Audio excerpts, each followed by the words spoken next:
Bismillahirrahmanirrahim. Assalamualaikum warahmatullahi wabarakatuh. Alhamdulillah alladzi hadana li hadza wa ma kunna linahtadiya laula an hadanallah.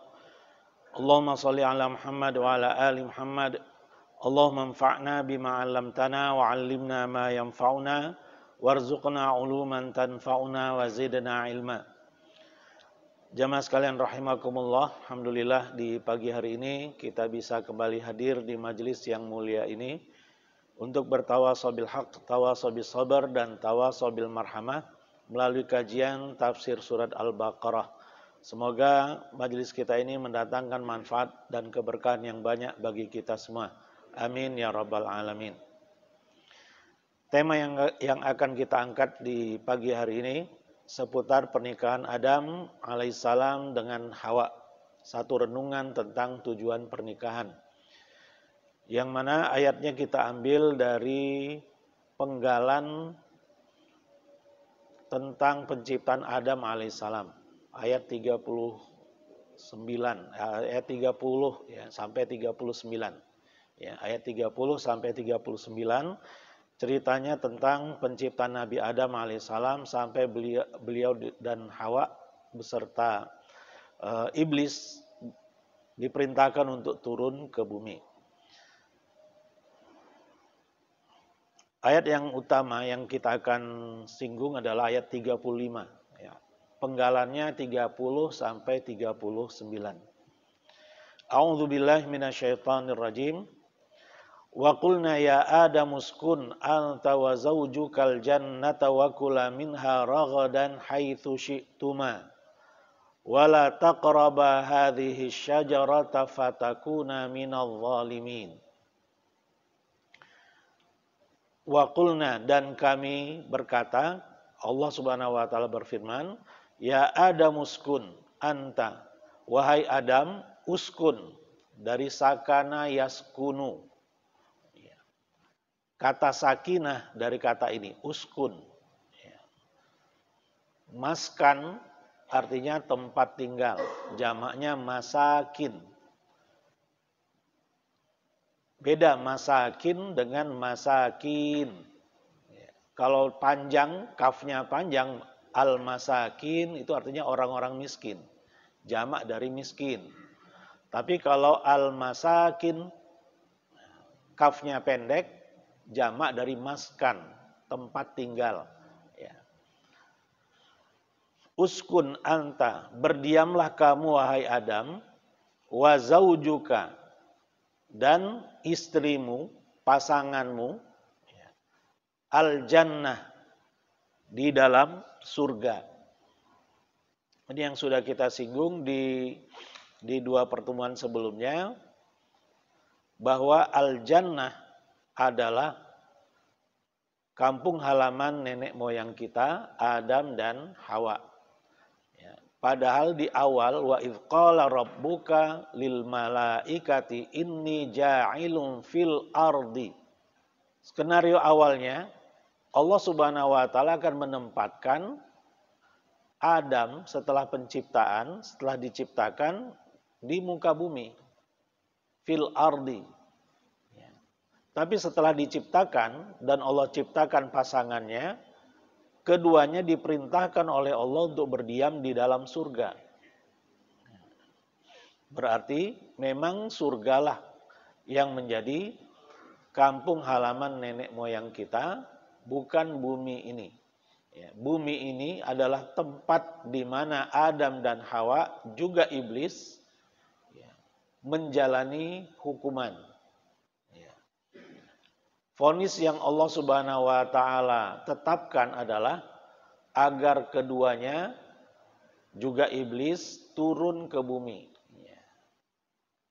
dan mendiami bumi ini.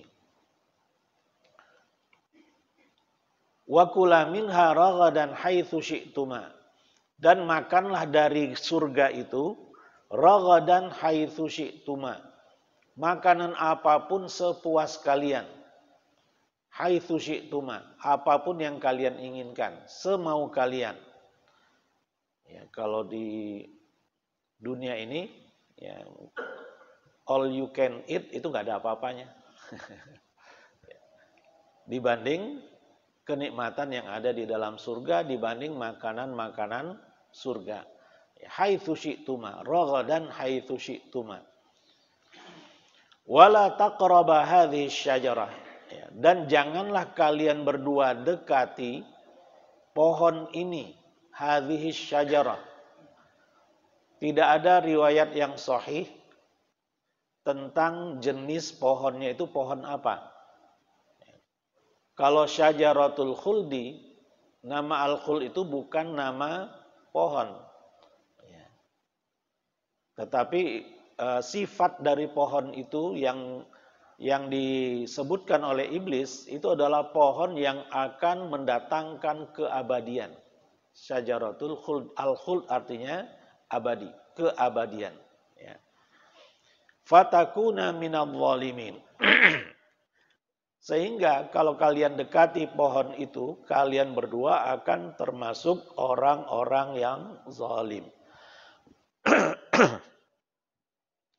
Al-Imam Ibnu Katsir rahimahullah mengatakan, Allah Subhanahu wa taala berfirman mengabarkan kemuliaan yang dikaruniakannya kepada Adam.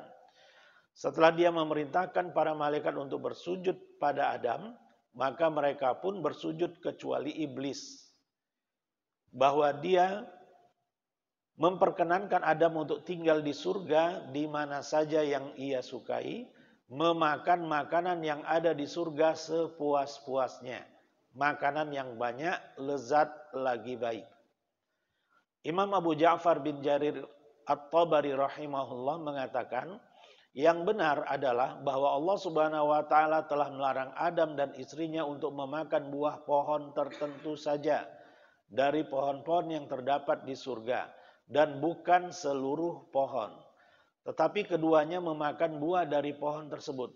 Dan kita tidak tahu pohon apa yang ditentukan Allah itu. Karena dia tidak menjelaskan hal itu kepada hamba-hambanya. Baik di dalam Al-Quran maupun dalam hadis sahih. Ya, jadi kalau ada yang memastikan jenis pohon itu, berarti itu tidak benar.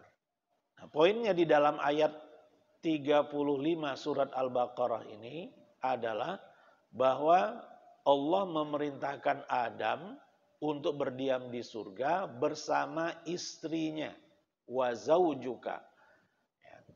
Kalau Allah sebutkan ini berarti proses sebelumnya adalah bahwa Adam dinikahkan oleh Allah dengan Hawa, dipasangkan oleh Allah dengan Hawa. Di surat Al-Baqarah tidak secara gamblang itu disebutkan. Tapi itu disebutkan di dalam ayat-ayat yang lain, juga di dalam hadis-hadis Rasulullah SAW, bahwa Adam ketika diciptakan sudah sempurna semuanya, tapi dalam kondisi tertidur, Allah Subhanahu wa taala mengambil tulang rusuk sebelah kiri yang paling pendek yang bentuknya bengkok. Diambil oleh Allah untuk bahan penciptaan Hawa. Terciptalah Hawa. Kemudian Allah tempatkan Hawa tidur di samping Adam. Ketika Adam alaihissalam bangun dari tidurnya, beliau mendapatkan sudah ada Hawa di sampingnya. Ketika mendapatkan itu, Adam pun merasa tentram dengan Hawa dan Hawa pun merasa tentram dengan Adam. Tentram dalam bahasa Arabnya sakana. Sakana ilaiha wa sakanat ilaihi. Ya, jadi sama-sama merasa sakinah. Ya. Di antara ayat-ayatnya di surat An-Nisa, awal surat An-Nisa, Allah Subhanahu wa taala berfirman, ya ayyuhan nasu taqu rabbakum. Wahai sekalian manusia, bertakwalah kalian kepada Rabb kalian. Alladzi khalaqakum min nafsi wahidah. Yang telah menciptakan kalian dari jiwa yang satu, yaitu Adam alaihissalam. Wa khalaqa minha zaujaha. Dan Allah ciptakan darinya pasangannya, yaitu Hawa. Wa batha minhuma rijalan katsiran wa nisaa. Dan Allah tebarkan dari keduanya kaum laki-laki yang banyak dan kaum perempuan. Wa batha minhuma rijalan katsiran wa nisaa. Rijal jamak dari rojul. Rojulun, rojulani, rijal. Jadi kalau satu rojulun, kalau dua rojulani, kalau tiga dan seterusnya rijal. Nah, nisa ini yang unik ya. Nisa bentuk tunggalnya tidak ada. Bentuk tunggalnya mar'atun. Mar'atani nisa. Gitu. Jadi satu orang perempuan mar'ah. Dua orang mar'atani. Kalau tiga dan seterusnya jadi nisa dia. Jadi nisa ini nggak punya bentuk tunggal. Wanisa berarti kalau rijal ini minimal tiga kan. Rijalan katsira. Ya.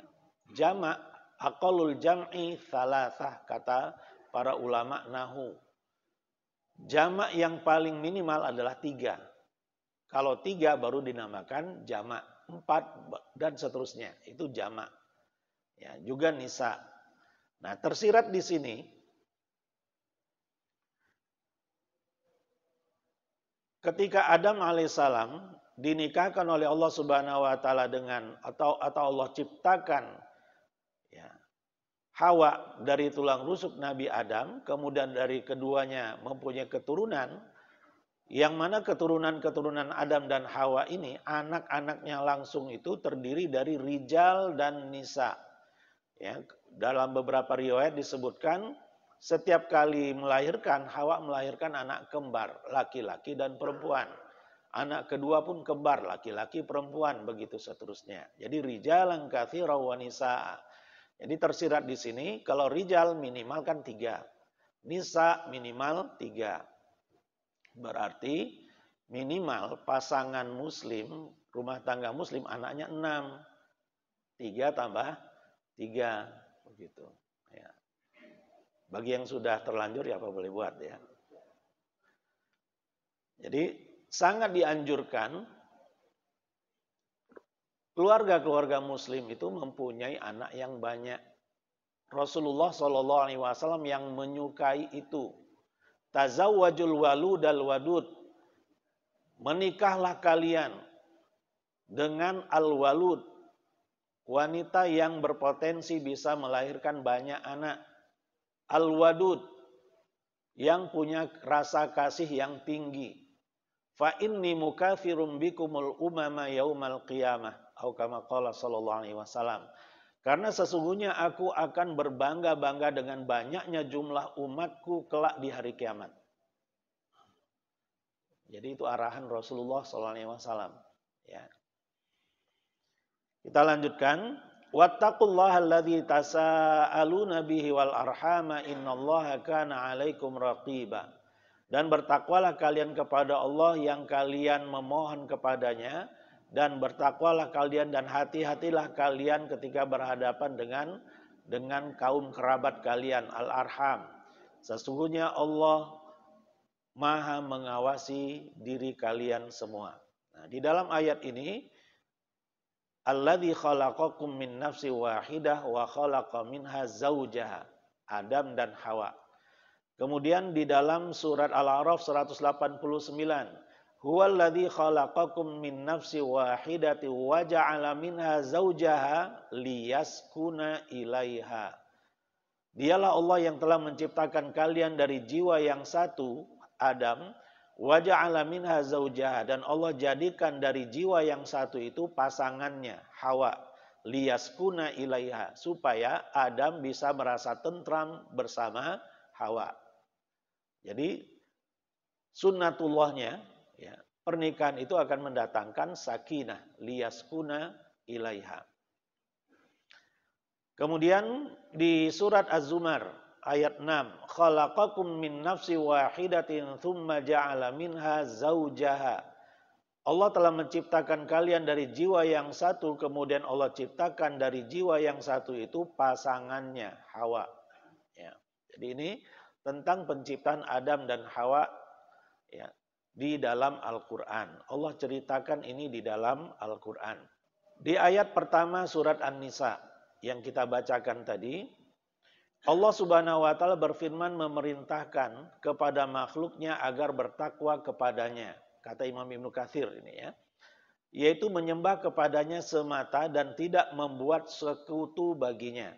Juga mengingatkan mereka akan kekuasaannya yang telah menciptakan mereka dari seorang diri. Berkat kekuasaannya orang tersebut adalah Adam alaihissalam. Wa khalaqa minha zaujaha, dan darinya Allah ciptakan istrinya. Siti Hawa diciptakan oleh Allah dari tulang rusuk sebelah kiri bagian belakang Adam. Ketika Adam sedang tidur, saat Adam terbangun, ia merasa kaget setelah melihatnya. Lalu ia langsung jatuh cinta kepadanya. Begitu pula sebaliknya, Siti Hawa jatuh cinta kepada Adam alaihissalam. Di dalam sebuah hadis disebutkan, Innal mar'ata khuliqat min dila'. Sesungguhnya wanita itu diciptakan dari tulang rusuk. Dan sesungguhnya rusuk yang paling bengkok adalah bagian atasnya. Maka jika kamu bertindak untuk meluruskannya, niscaya kamu akan membuatnya patah. Tetapi jika kamu bersenang-senang dengannya, berarti kamu bersenang-senang dengannya. Sedangkan padanya terdapat kebengkokan. Kata Rasulullah SAW. Ya, hadis riwayat Imam Muslim, hadis sahih. Ya, istamta'ta biha wa fiha iwaj. Ya, jadi tetap saja dalam diri seorang wanita ada iwaj, ya, ada kebengkokan. Saya teringat cerita Rasulullah SAW ya, bersama Aisyah radhiyallahu anha, yang ketika itu, kalau tidak salah ya, hari itu adalah harinya Aisyah, gilirannya Aisyah radhiyallahu anha. Tapi ada istri Rasulullah yang lain, Sofiyah, kalau nggak salah Sofiyah atau Hafsah ya, saya lupa ya. Istri Rasulullah yang lain Sofiyah benar, menghadiahkan makanan ke Rasulullah SAW. Maka cemburulah Aisyah, ya, kan itu giliran dia, gitu. Kenapa kok ada yang lain masuk? Aisyah radhiyallahu anha pun merasa cemburu, ya, sampai makanan itu disenggol dan kemudian jatuh, pecah, tempat makan itu pecah, gitu kan. Bagaimana sikap Rasulullah SAW ketika itu ada sahabat yang lain di situ? Ya, bagaimana sikap Rasulullah ya, menghadapi masalah itu? Rasulullah hanya mengatakan gharrat ummukum. Ya, ibu kalian ini sedang cemburu. Udah sampai situ aja. Rasulullah nggak marah, nggak ngapa-ngapain. Ya. Jadi istamta'ta biha wa fiha iwaj. Ya. Kamu bisa bersenang-senang dengan istrimu, sedangkan kebengkokan itu tetap ada pada dirinya. Baik. Kemudian di dalam ayat ini dan ayat-ayat yang sebelumnya, ya, ada cerita-cerita yang mungkin berbeda dari apa yang kita pahami dari terjemahannya.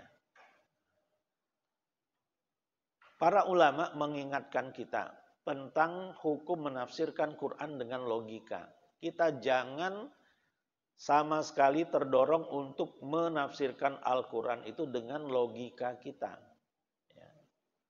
Terjemahan yang kita baca itu tafsir juga sebenarnya, tetapi tafsir yang singkat. Ya, tidak menceritakan maksud sesungguhnya dari ayat yang kita baca. Ya, seringkali kita akan mempunyai persepsi yang berbeda dari maksud ayat yang sesungguhnya. Ya, misalnya, wal fitnatu akbaru minal qatl, yang pernah kita ceritakan juga di sini. Fitnah itu kalau bahasa Indonesianya apa? Fitnah itu lebih kejam dari pembunuhan, gitu kan? Al-fitnatu asyaddu minal qatl atau al-fitnatu akbaru minal qatl di ayat yang lain. Ya, padahal cerita tentang ayat itu adalah tentang peperangan. Ya. Antara umat Islam ketika itu para sahabat diutus, ya, dan peperangan itu terjadi di penghujung bulan Jumadal Akhirah, ya. Atau bahasa kita Jumada Tsani. Di ujung Jumada Tsani, setelah Jumada Tsani adalah Rajab kan, bulan haram, bulan suci, tidak boleh berperang di situ. Nah, ketika masuk maghrib kan sudah masuk Jumada Tsani kan. Tetapi orang-orang kafir mendapatkan para sahabat tetap melanjutkan peperangan padahal sudah masuk bulan Rajab. Itu yang dipermasalahkan oleh orang-orang kafir Quraisy. Ini sahabat-sahabat Muhammad ini nggak tahu aturan. Ini kan bulan haram. Kenapa mereka tetap melanjutkan peperangan? Maka Allah turunkanlah ayat itu. Wal fitnatu akbaru minal qatl. Ya, fitnah itu maksudnya kesirikan. Ya, kesirikan orang-orang kafir Quraisy itu lebih bahaya, lebih besar dibanding peperangan di bulan haram. Itu konteksnya. Jadi fitnah yang dimaksud di dalam ayat itu adalah kesyirikan, bukan fitnah dalam bahasa kita. Ya. Fitnah dalam Kamus Besar Bahasa Indonesia artinya menuduh seseorang, ya, tanpa bukti atau menuduh sesuatu yang tidak dilakukan, itu fitnah. Itu di Kamus Besar itu artinya. Tapi dalam tafsir bukan itu artinya. Dalam konteks ayat itu fitnah artinya kesyirikan. Nah, jadi kalau ada yang menyitir mirip-mirip dengan ayat itu, fitnah itu lebih kejam dari pembunuhan. Itu konteksnya beda, nggak sesuai, nggak nyambung. Ya, baik. Hukum menafsirkan Quran dengan logika. Untuk memastikan maksud dari suatu ayat dan mendapatkan gambaran utuhnya, rujukan utamanya adalah kitab-kitab tafsir. Seseorang tidak dibenarkan menafsirkan ayat Quran berdasarkan logikanya. Imam Tirmidzi rahimahullah di dalam kitab hadisnya, kumpulan hadis yang disebut Al-Jami' As-Sahih atau yang disebut juga Sunan At-Tirmidzi, ada menerangkan satu judul, Bab Maja'a fil ladzi yufassirul Qur'ana bi ra'yihi. Bab tentang orang yang menafsirkan Al-Qur'an dengan pendapatnya.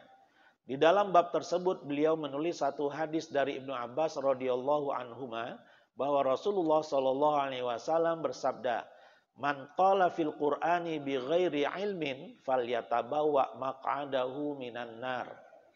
Barang siapa yang berkata tentang Al-Qur'an tanpa ilmu, maka siapkanlah tempat duduknya di neraka. Jadi ancamannya dahsyat ini. Falyatabawa maq'adahu minan nar. Ini ancaman, ya, yang membuat hoax atas nama Allah dan Rasulnya, ancamannya adalah neraka, bukan hanya undang-undang ITE.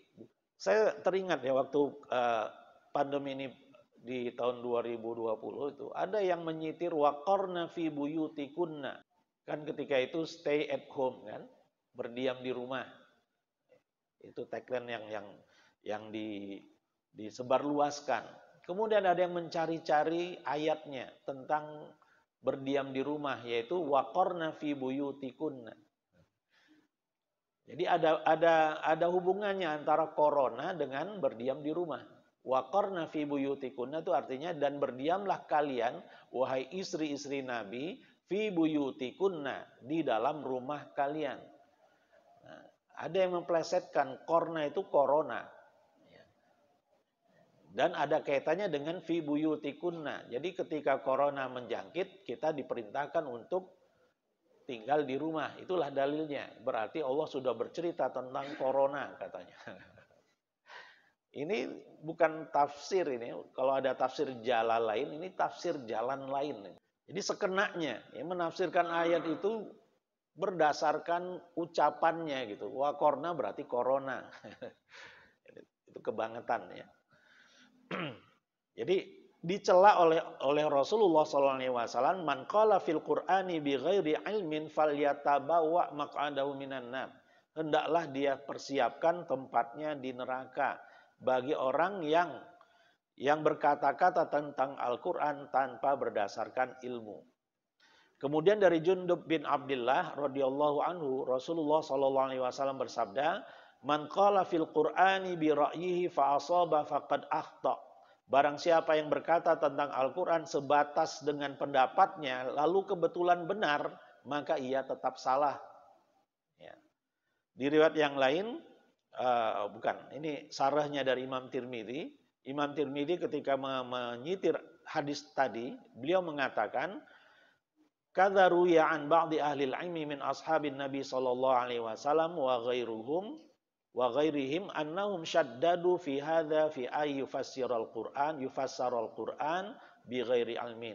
Perkataan semisal ini juga diriwayatkan dari sebagian ahlul ilmi di kalangan para sahabat Nabi sallallahu alaihi wasallam dan yang selain mereka, bahwa mereka sangat keras terhadap perbuatan menafsirkan Al-Qur'an tanpa ilmu.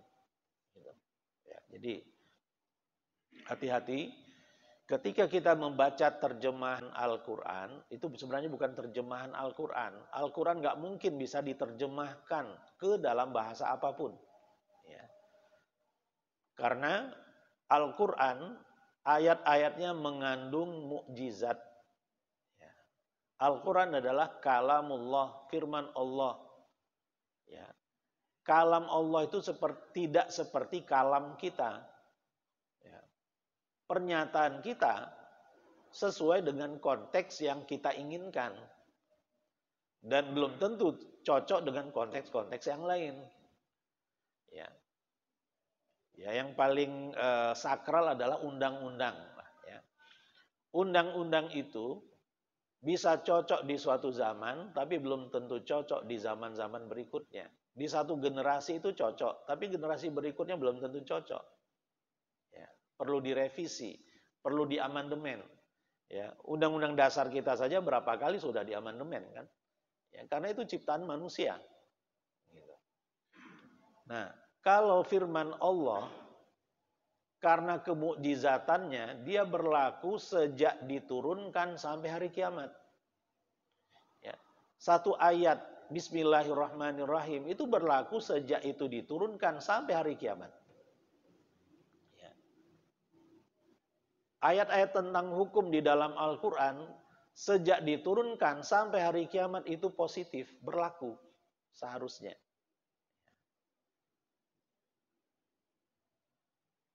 Di antara ayat yang kita dapatkan di dalam Al-Quran adalah tentang perbudakan. Ya, tentang hukum budak hamba sahaya yang bisa dibebaskan, dimerdekakan. Apakah ayat itu berlaku di zaman kita? Berlaku. Cuma nggak ada hamba sayanya sudah nggak ada sekarang. Alhamdulillah. Ya. Nanti kalau itu muncul lagi, sudah ada jawabannya dan itu pasti bakal muncul. Ya, jadi ketika satu hukum tidak terjadi di zaman kita, kita jangan cepat-cepat mengatakan ini tidak relevan lagi. Karena Al-Quran itu jauh lebih panjang umurnya dibanding umur kita. Ya, umur kita paling 60-70. Kata Rasulullah SAW, kalau ada yang lebih dari itu berarti bonus. Tidak banyak yang bisa lebih dari itu. Gitu. Ya, sedangkan umur kehidupan ini bisa ribuan tahun. Nggak tahu sampai kapan. Ya, katanya cuma 1400 tahun. Ya. Ini udah 1400 atau 1500 tahun. Ini sudah 1443. Berarti tinggal sekian tahun lagi. Itu cuma prediksi-prediksi yang tidak berlandaskan dalil. Cuma cocokologi. Hati-hati ketika kita ingin menyimpulkan hukum dari terjemahan. Terjemahan itu maksudnya terjemahan tafsir Al-Quran yang diringkas. Ya, supaya kita nggak kepanjangan bacanya kalau tidak seperti kita baca kitab tafsir. Ya. Maka diringkas bentuknya ya terjemahan itu. Ya. Terjemahan yang kita dapatkan belum menggambarkan isi seluruh ayat. Itu hanya kisi-kisi saja. Kalau kita tergerak, tertarik, penasaran untuk mengetahui rincinya, rujuklah ke kitab tafsir. Jangan langsung mengambil kesimpulan. Bahaya kalau langsung mengambil kesimpulan.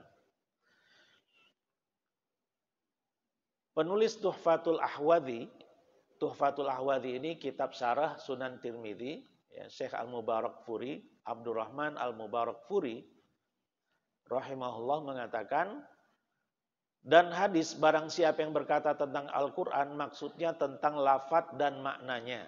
Dengan pendapatnya yaitu dengan akalnya semata. Lalu ia benar yaitu ia benar karena kebetulan. Maka ia tetap salah. Maksudnya ia tetap salah dalam tinjauan hukum syar'i. Walaupun benar, tindakannya salah. Baik, ini sedikit tentang hukum menafsirkan Al-Quran dengan logika. Ya.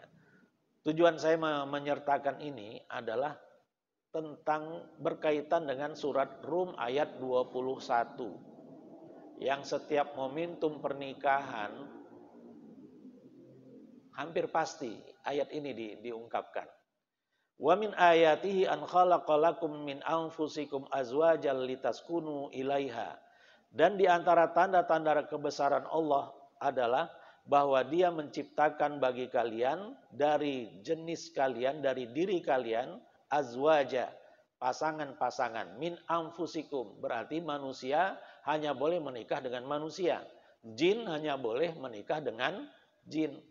Tidak boleh nikah silang. Manusia nikah dengan jin, itu nggak boleh.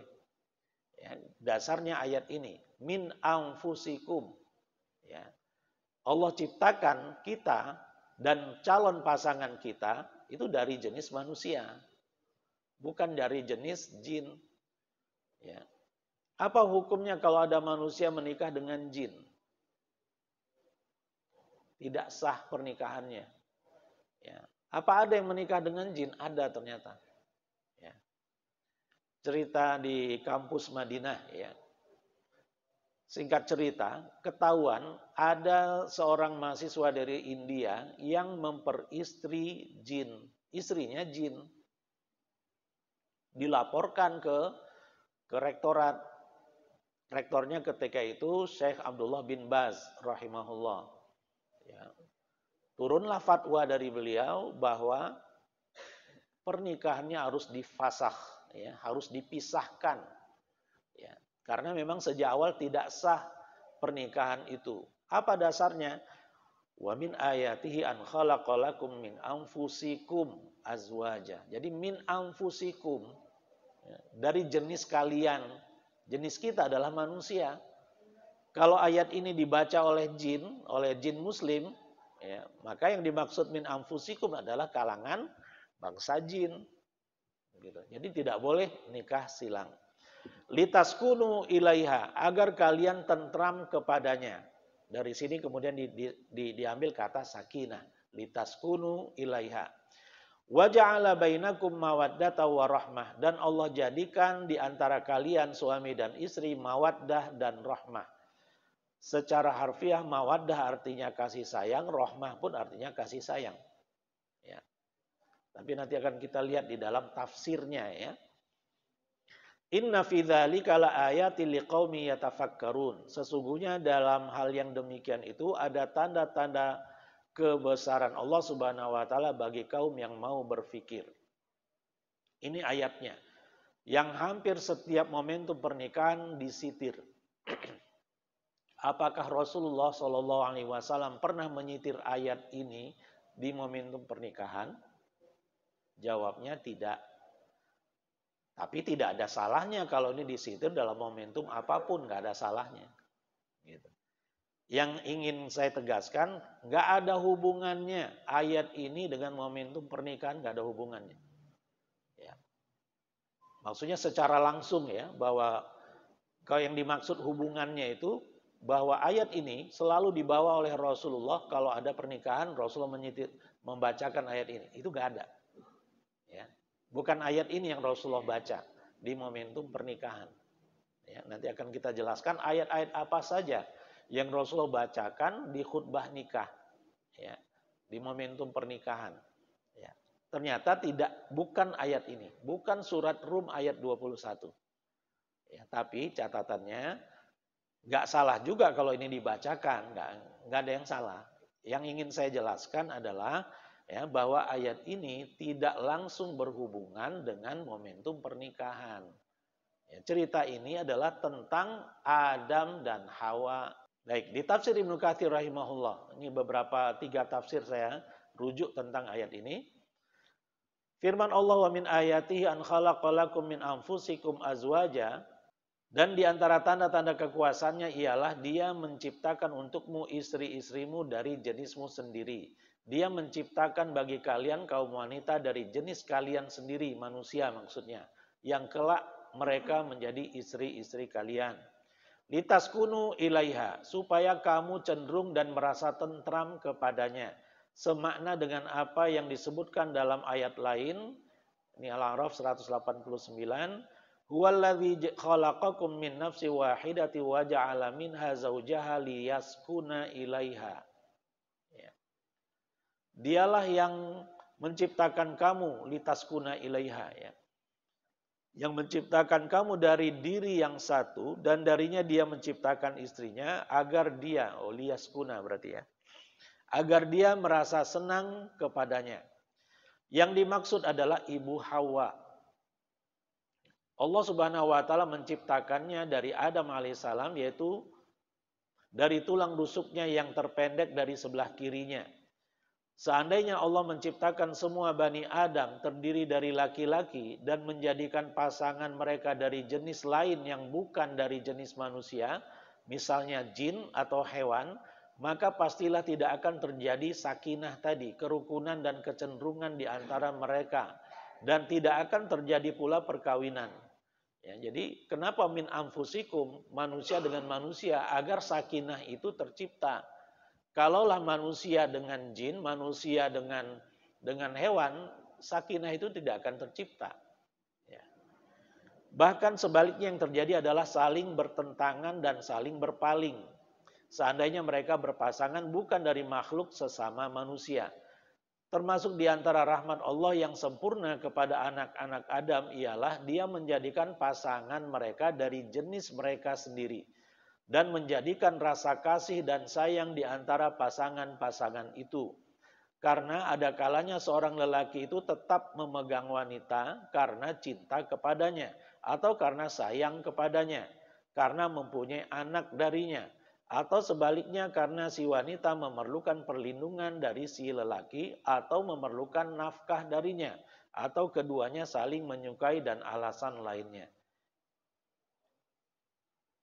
Dapat difahami dari ini dari tafsir Ibnu Katsir rahimahullah. Yang saya simpulkan, dapat difahami dari tafsir tersebut bahwa konteks khusus sakinah, mawadah dan rahmah adalah tentang kisah Adam alaihissalam dan Hawa, sebagaimana yang juga ditulis tentang liyaskuna ilaiha, ya, di ayat 189 surat Al-A'raf yang dikutip oleh beliau. Ya, jadi liyaskuna ilaiha, supaya dia tentram dengannya.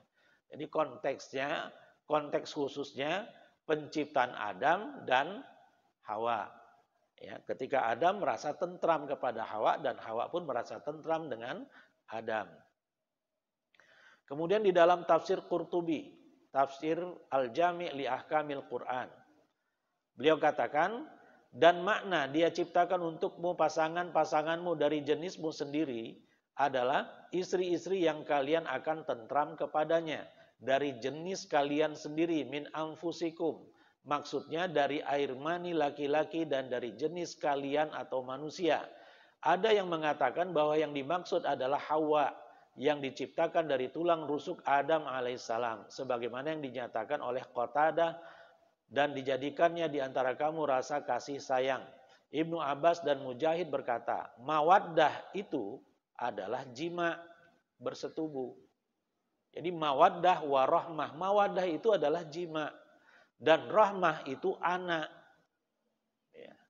Demikian pula pendapat Al-Hasan Al-Basri rahimahullah. Dan diceritakan pula bahwa mawaddah dan rahmah adalah rasa kasih sayang yang bersumber dari hati mereka yang dicurahkan kepada pasangannya.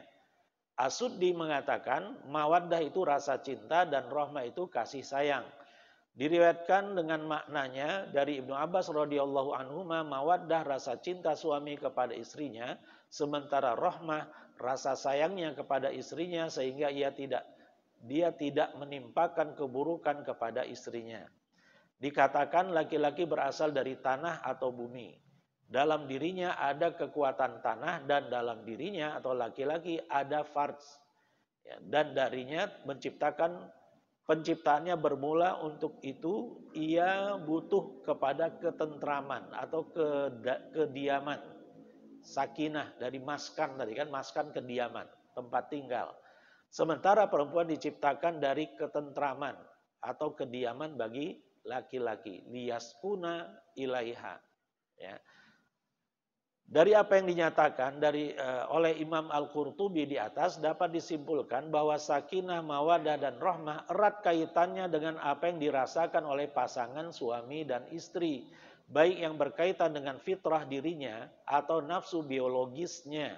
Anugerah itu Allah Subhanahu wa taala berikan kepada Adam alaihissalam dan Hawa berikut seluruh keturunannya. Ya, jadi sakinah, mawadah dan rahmah ini hal-hal yang berkaitan dengan biologis seorang manusia. Ya, setiap keturunan Adam dan Hawa memiliki itu. Setiap keturunan Adam dan Hawa pun memiliki hasrat itu, mawadah, sakinah, mawadah dan rahmah. Kemudian dari tafsir Jami'il Bayan fi Ta'wilil Quran atau tafsir At-Tabari. Beliau katakan Allah Subhanahu wa taala berfirman di dalam ayat ini bahwa di antara bukti-bukti dan tanda-tanda kemahakuasaannya juga adalah Dia ciptakan untuk nenek moyang kalian Adam alaihissalam dari bagian tubuhnya pasangan atau istri agar ia tentram kepadanya. Itu karena Dia menciptakan Hawa dari salah satu tulang rusuk Adam alaihissalam. Sebagaimana riwayat yang disampaikan kepada kami dari Bishr, dari Yazid, dari Sa'id, dari Qatadah, dan di antara tanda-tanda kebesarannya Dia ciptakan untuk kalian pasangan-pasangan dari diri kalian sendiri, maknanya Dia ciptakan untuk kalian dari salah satu tulang rusuknya. Dan firman-Nya, dan Dia jadikan antara kalian rasa kasih sayang, sakinah. Ya, Dia jadikan antara kalian mawaddah dengan pernikahan dan khutunah, ya maksudnya jima, yang dengannya kalian dapat mencurahkan rasa kasih dan saling berhubungan untuk dapat mewujudkannya, dan rahmah yang dengannya Dia rahmati kalian di mana dengannya kalian saling menyayangi. Dan dari apa yang diungkapkan oleh Imam Tabari ini pun bisa kita simpulkan bahwa sakinah, mawadah dan rahmah pada awalnya Allah Subhanahu wa taala karuniakan untuk manusia pertama ciptaannya, yaitu Adam alaihissalam dan Hawa ketika sah menjadi suami istri.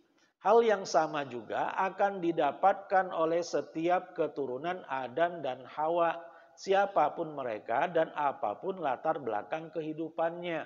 Yang penting mereka keturunan Adam dan Hawa. Ya. Secara manusiawi dan adami mereka akan turut merasakan sakinah, mawadah dan rahmah ketika sudah menikah. Muslim ataupun non-muslim selama dia keturunan Adam akan merasakan sakinah, mawadah dan rahmah. Jadi istilah sakinah, mawadah dan rahmah dalam konteks pernikahan ini erat kaitannya dengan hal yang sifatnya biologis. Gitu. Bukan tujuan pernikahan. Otomatis yang menikah akan mendapatkan sakinah, mawadah dan rahmah berdasarkan tafsir ayat-ayat tadi. Ya. Kesimpulannya dari tulisan 3 mufassir tadi, konteks khusus ayat tersebut tentang penciptaan Adam alaihissalam dan diciptakannya Hawa sebagai istrinya dari tulang rusuknya, yang darinya lah Adam mendapatkan ketentraman, sakinah, dan keduanya dapat saling mencurahkan rasa cinta, mawaddah, dan rasa kasih, rahmah. Mawaddah berkaitan dengan hasrat biologis, di mana sebagian mufassirin mengartikannya jima atau khutunah tadi, yang ada masa berlakunya. Sementara rahmah berkaitan dengan perasaan masing-masing suami dan istri yang akan tetap dimiliki sampai akhir hayat insya Allah. Ya. Secara bahasa mawadah artinya kasih sayang, rahmah pun demikian. Apa beda mawadah dan rahmah? Mawadah kaitannya dengan kasih sayang yang biologis, yang ada masa berlakunya. Ya. Sedangkan rahmah itu tidak ada masa berlakunya, akan bisa berlanjut sampai akhir hayat. Ya, itu perbedaan mawaddah dan rahmah. Sakinah, mawaddah dan rahmah akan diperoleh setiap keturunan Adam alaihissalam, laki-laki dan perempuan yang dipersatukan oleh akad pernikahan, apapun agama yang dianut oleh keduanya, selama dia keturunan Adam. Ya. Dia akan mendapatkan sifat sakinah, mawadah, dan rahmah itu. Ya. Jadi kalau demikian adanya, kalau kita doakan dua mempelai semoga sakinah, mawadah, dan rahmah, ya untuk apa? Itu tahsilul hasil. Ya, dalam istilah usul fikihnya. Menghasilkan sesuatu yang ada. Memberikan sesuatu yang sudah ada. Ya. Sebagaimana mendoakan semoga ikan bisa berenang. Ya ikan bisa berenang. Nggak usah didoakan lagi. Ya.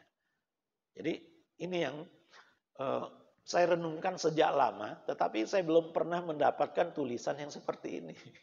Seolah-olah kok saya sendirian ini. Membahas ayat ini. Gitu. Ya. Sementara istilah sakinah, mawadah, dan rahmah terus berkembang. Doa untuk kedua mempelai semoga sakinah, mawadah, dan rahmah. Bahkan disingkat samawa atau samara gitu. Ya. Ya. Padahal di dalam tafsirnya ini faktanya. Saya khawatir ya, nanti yang kita lakukan, apa yang kita lakukan mendoakan kedua mempelai semoga sakinah, mawadah, dan rahmah seolah-olah mengikuti petunjuk Al-Quran, padahal tidak. Ya. Mungkin kita terpengaruh oleh kata-katanya setelah diterjemahkan. Ya. Setelah diterjemahkan semoga sakinah, tentram. Ya. Mawadah, kasih. Rahmah, sayang. Nah, kita terpengaruh oleh terjemahan harfiahnya mungkin. Ya. Dan kita anggap itu sebagai doa yang baik untuk kedua mempelai. Akhirnya kita pakai, kebetulan ada bahasa Arabnya, sakinah, mawadah, dan rahmah. Dari ayat Al-Quran lagi. Ya. Akhirnya dibakukan sakinah, mawadah, dan rahmah. Ya. Padahal menurut ulama-ulama tafsir, sakinah, mawadah, dan rahmah itu sangat khusus. Ya. Hanya berkaitan dengan perasaan yang dirasakan oleh suami dan istri dalam sebuah rumah tangga. Bahkan mawadah itu lebih khusus lagi. Ya, sebagaimana yang kita bacakan tadi. Ya. Lantas doa apa yang Rasulullah SAW ajarkan? Jadi sampai di sini bisa kita simpulkan, doa untuk kedua mempelai itu sesungguhnya bukan semoga sakinah, mawadah, dan rahmah. Dan memang gak ada hadisnya. Ya, gak ada hadis tentang samawa, samara, itu gak ada. Di sisi lain, dalam konteks-konteks khusus seperti ini, pernikahan ya hendaknya yang kita lihat adalah apa yang Rasulullah sampaikan kepada kedua mempelai. Doa apa yang Rasulullah sampaikan kepada kedua mempelai. Karena dari doa yang Rasulullah ucapkan kepada kedua mempelai bisa disimpulkan bahwa itulah maksud pernikahan itu. Apa doa untuk kedua mempelai? Berdasarkan hadis-hadis Rasulullah SAW. Pertama, dari hadis Abu Hurairah radhiyallahu anhu yang diriwayatkan oleh Imam Ahmad bin Hanbal, Abu Daud dan yang lainnya, dan hadis ini sahih, ya.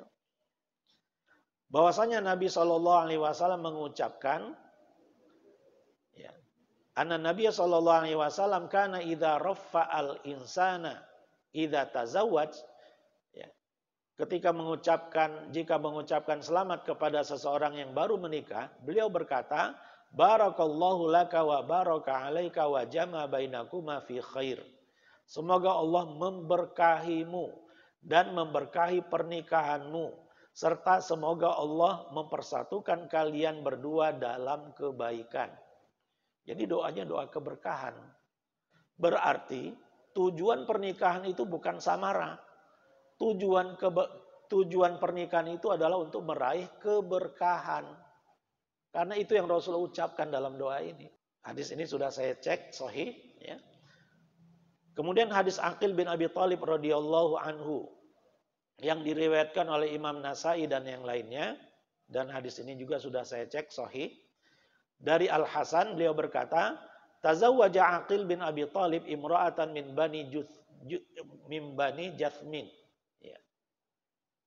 Aqil bin Abi Thalib radhiyallahu anhu, adik dari Ali bin Abi Thalib, suatu kali menikahi seorang wanita dari Bani Jathm. Ini di Kufah, ya, atau di daerah Irak, ya. Faqila lahu, maka diucapkanlah baginya, untuknya, birrafa wal banin. Semoga harmonis dan dikaruniai banyak keturunan. Aqil pun mengatakan, qulu kama qala Rasulullah sallallahu alaihi wasallam. Di riwayat yang lain, la taqulu dzalik. Jangan kalian ucapkan ucapan itu. Karena Rasulullah sallallahu alaihi wasallam pernah melarang kami untuk mengucapkan itu. Semoga harmonis dan dikaruniai banyak anak. Itu pernah dilarang oleh Rasulullah. Bukan itu ucapannya. Tapi ucapkan oleh kalian, barakallahu fikum wa barakalakum. Ya, semoga Allah memberkahimu dan pernikahanmu. Jadi doanya adalah doa keberkahan. Ya. Kesimpulannya dari dua hadis itu, kedudukan Rasulullah SAW sebagai peletak hukum yang menunjukkan sikap yang tepat dalam segala peristiwa. Sebagaimana dalam hal doa untuk arusain, dua mempelai di atas. Doa yang diberikan kepada seseorang hendaknya yang berkaitan dengan kebahagiaan di dunia juga di akhirat. Sebagaimana doa keberkahan yang ada dalam doa untuk arusain tadi. Barakallahu laka wa baraka alaika wa jama'a bainakuma fi khair. Doa keberkahan berkaitan dengan dunia dan akhirat. Doa yang sepantasnya didapatkan oleh arusain adalah doa keberkahan. Ya. Kalau hanya sekedar sakinah, mawadah dan rahmah itu apa ya? Kerdil sekali, cetek sekali. Ya. Duniawi banget. Ya. Padahal ya rata-rata pada umumnya memang seperti itu. Yang sudah menikah atau yang baru menikah pasti akan mendapatkan sakinah, mawadah dan rahmah. Gitu. Apa yang dimaksud barokah? Para ulama mengatakan bahwa al-barokah adalah thubutul khairil ilahi fi syai'. Menetapnya kebaikan yang Allah Subhanahu wa taala berikan kepada sesuatu. Fa innaha idza hallat fi qalilin katsarathu. Kalau keberkahan itu ada pada sesuatu yang sedikit, akan memperbanyaknya, akan membuatnya banyak. Wa idza hallat fi katsirin nafa. Ya. Kalau keberkahan itu ada pada sesuatu yang banyak, akan menjadikannya bermanfaat. Buah dari barakah yang paling agung dalam segala urusan adalah saat dipergunakan dalam rangka ketaatan kepada Allah Subhanahu wa taala. Ya. Atau dalam ungkapan lainnya, innamal barakatu fi taatillah. Keberkahan itu hanya ada dalam ketaatan kepada Allah Subhanahu wa taala. Kalau di luar ketaatan enggak berkah. Hasil korupsi enggak ada istilah berkah. Gitu. Enggak berkah itu. Ya. Yang akan mengundang keberkahan adalah segala bentuk ketaatan. Misalnya sekarang, ini adalah bentuk ketaatan. Kita hadir di majelis ini, di dalam masjid, ini adalah ketaatan. Salah satu bentuk ketaatan. Apa keberkahan, bentuk keberkahan yang bisa kita dapatkan apa? Gitu. Atau apa bukti bahwa kita mendapatkan keberkahan? Buktinya adalah bahwa nikmat sehat dan nikmat waktu luang kita di pagi hari ini sejak subuh tadi kita gunakan dalam rangka ketaatan kepada Allah, berarti berkah. Umur kita pagi hari ini berkah. Waktu luang kita di pagi hari ini berkah. Kesehatan kita di pagi hari ini berkah karena mendatangkan manfaat, mendatangkan pahala yang banyak bagi kita di tempat ini pada saat ini. Berkah kan berarti. Nah, indikasi barokah apa? Saat waktu terisi maksimal untuk aktivitas yang positif. Saat harta bermanfaat maksimal untuk hal yang minimal mubah. Saat pasangan senantiasa mendorong kepada kebaikan suami atau istrinya. Dan menegur saat ada niat untuk melanggar aturan Allah Subhanahu wa Ta'ala. Saat anak atau anak-anak taat dan patuh pada perintah Allah dan berbakti kepada kedua orang tuanya. Juga senantiasa mendoakan keduanya. Saat ilmu yang dimiliki mampu disampaikan ke orang lain dan bermanfaat baginya. Saat tetangga sekitar rumah baik dan sopan, apalagi sampai ada yang mengajak kepada kebaikan. Itu indikator keberkahan. Yang kita bicarakan di pagi hari ini adalah tentang pernikahan. Apa bukti pernikahan itu berkah? Buktinya adalah bahwa yang muncul dari hasil pernikahan itu mendatangkan manfaat. Anak-anak yang terlahir soleh dan soleha, berarti pernikahannya barokah. Masing-masing suami dan istri saling mendukung untuk beramal soleh. Gitu. Tawasau bil haq dan tawasau bisabar, berarti barokah. Gitu. Ya. Jadi indikatornya bukan ketika mereka menjadi kaya, bukan itu indikatornya. Kekayaan itu adalah ujian, sebagaimana kemiskinan pun ujian dari Allah Subhanahu wa Ta'ala. Ya, jadi bukan itu tanda-tanda bahwa ketakwaan kita diterima oleh Allah Subhanahu wa Ta'ala. Tanda-tandanya bukan materi, tapi tanda-tandanya adalah keimanan, ketakwaan, ridho, ikhlas, qanaah, tawakal, dan seterusnya. Itu tanda-tandanya. Kesimpulannya, sebagai penutup, Allah Subhanahu wa Ta'ala menciptakan Adam alaihissalam dan Hawa dari tulang rusuknya. Istilah sakinah, mawadah, dan rahmah berasal dari ayat 21 surat Ar-Rum yang konteksnya menurut ilmu tafsir adalah tentang penciptaan Nabi Adam alaihissalam. Setiap keturunan Nabi Adam alaihissalam dan Hawa akan mendapatkan sakinah, mawadah, dan rahmah saat sudah menikah dan berumah tangga.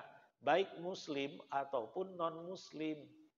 Non-muslim pun kalau menikah, mereka akan mendapatkan sakinah, mawadah, dan rahmah. Kenapa? Karena mereka keturunan Adam.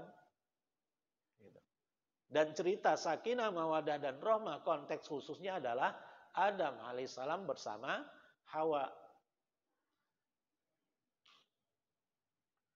Doa yang diajarkan di dalam dalil yang ada atau hadis sahih adalah doa agar kedua mempelai arusain dianugerahi keberkahan dalam kehidupan berkeluarga. Mencapai keberkahan dari Allah Subhanahu wa Ta'ala adalah tujuan pernikahan. Wallahu a'lam bishawab. Ya. Jadi ini saja yang bisa saya sampaikan ya, sebagai tazkirah untuk diri saya pribadi dan untuk kita semua, dan semoga istilah sakinah, mawadah, dan rahmah ini yang kalau berdasarkan penelitian ini ya hendaknya kita tukar dengan yang lebih jauh berkualitas, yaitu doa keberkahan. Ya, itu jauh lebih berkualitas, apalagi yang mengajarkannya langsung Rasulullah SAW, hadisnya sahih. Ya, sementara samara itu adalah tafsiran. Ya, kalau boleh saya katakan itu tafsir jalan lain. Ya. Jadi bukan tafsir yang sesungguhnya, itu tafsir lughawi, tafsir bahasanya saja, bukan maksudnya. Wallahu a'lam bishawab. Wabillahi hidayah taufiq wal afu minkum. Wassalamualaikum warahmatullahi wabarakatuh.